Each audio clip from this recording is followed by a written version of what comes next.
BJP लोकतंत्र को मर्यादा की नहीं मानती। बजट सत्र 40 दिन तक चलता है, लेकिन बीजेपी ने इसे 9 दिन का कर दिया।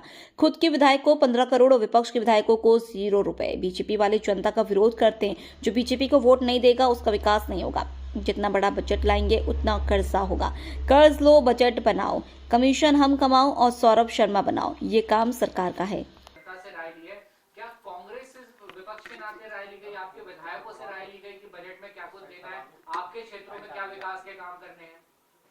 भारतीय जनता पार्टी लोकतंत्र की मर्यादाओं को मानती ही नहीं है। भारतीय जनता पार्टी की सोच अलोकतांत्रिक है। ये कैसे?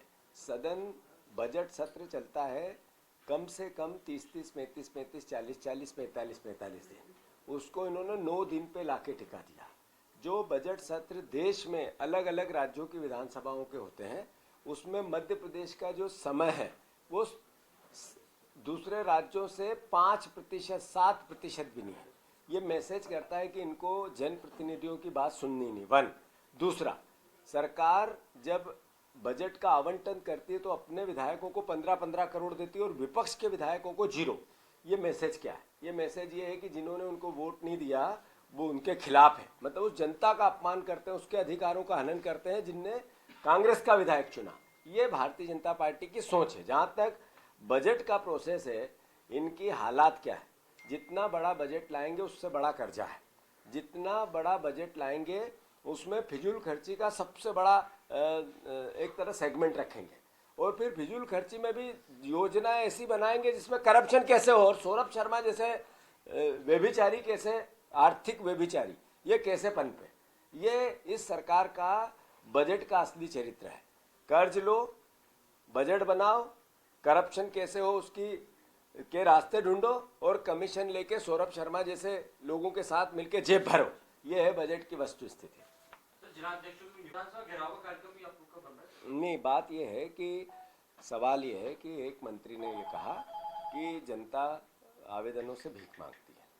तो मैंने पहले भी कहा कि ये जो भीख मांगने वाला शब्द है, एक मंत्री ने बोला है ना, सामूहिक मंत्रिमंडल का दायित्व था। एक मंत्री ने भी उनको क्रिटिसिज्म नहीं किया, न मुख्यमंत्री ने उसकी कोई सफाई दी, न सरकार की ओर से कोई सफाई आई कि इस तरीके का बयान, इसका संदर्भ, इसकी परिस्थिति ये थी। इसका मतलब है कि जो प्रहलाद पटेल जी ने कहा, पूरी बीजेपी ये कहती है, पूरी सरकार ये कहती है। हम विपक्ष में, हम जनता से जो इनने वादे किए वो ये निभाए, इसका दायित्व है हमारा।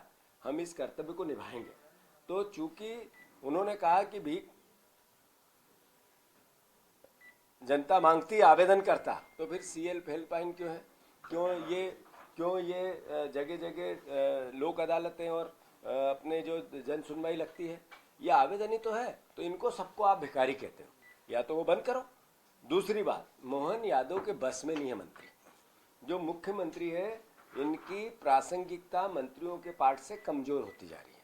मतलब इनकी पकड़ सरकार पे नहीं। ये भी एहसास कराता है इस बात का। नहीं तो वो सवाल पूछते हैं, वो बयान देते हैं, मजबूर करते हैं, माफी मांगने का बोलते हैं कि गलती हो गई, स्लिप ऑफ टंग है, कुछ तो रास्ता निकालते हैं, पर नहीं निकाला। दम्भ था, दम्भ से सरकार चलाते हैं, मद के मद में मदमस्त होकर। कांग्रेस पार्टी अपना दायित्व निभा रही है। हमने प्रेस कॉन्फ्रेंस से कल जनता से बात की और इनका चेहरा बेनकाब करने की कोशिश की। आज पूरे प्रदेश में ब्लॉक वार इनके पुतले जल रहे हैं इस मंत्री के, जिनने भिखारी कहा जनता को। कल हम फिर जिला पे प्रदर्शन एक दिन करेंगे।